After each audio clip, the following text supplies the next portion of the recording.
सगळे माझ्या आत्ताच्या राजकीय कारकिर्दीमध्ये मला वाटतं त्यावेळेला फार मोठा संघर्ष होता.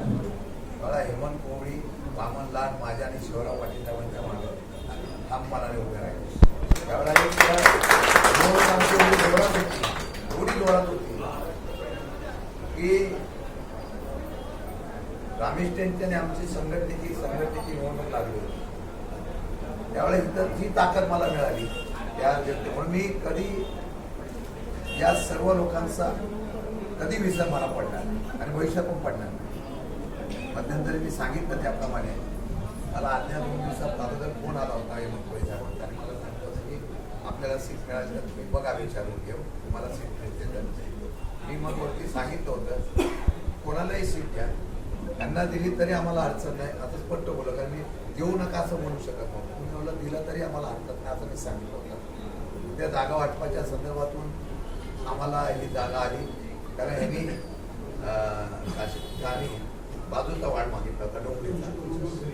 डोंगरीचा वाढ मागितला होता आपण.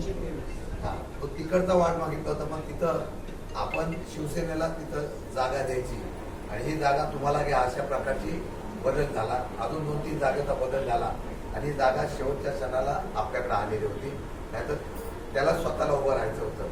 परंतु असो आत्ताचा ह्या शाखेतून जो पूर्वीपासूनचा दबदबा आहे, पूर्वीपासूनचा इतिहास आहे, त्याला मी साक्षीदार आहे. मला वाटतं की मगाशी आमचा स्वप्नील म्हणाल्याप्रमाणे ही लढाई जी आहे ही लढाई आता तत्वाची आहे.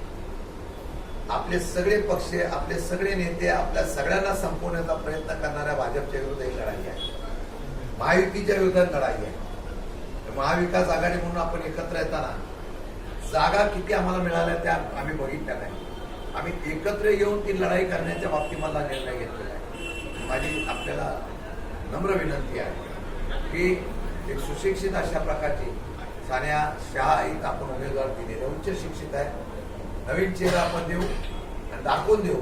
काही लोकांना वाटतं की ती मतं यांना जाणार नाही, ती मतं यांना मिळणार नाही.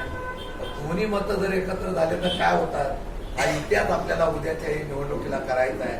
आम्ही तुतारी वाजवणारा माणूस या प्रभागामधून निवडून आणायच्या बाबतीत मला निर्णय घ्यायचा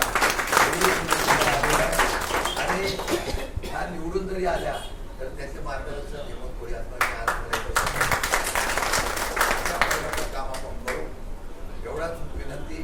खरं म्हणतं तर मासगावला जायचंय म्हणून आपला उभा आहे तिथं जायचंय, तिथून परत दुसरीकडे चिपळूणला जायचंय. हिला बोललो की तुम्ही येऊन यांचा आशीर्वाद घ्यायचा आणि पुढे आपल्याला निघायचं. धन्यवाद. जय हिंद.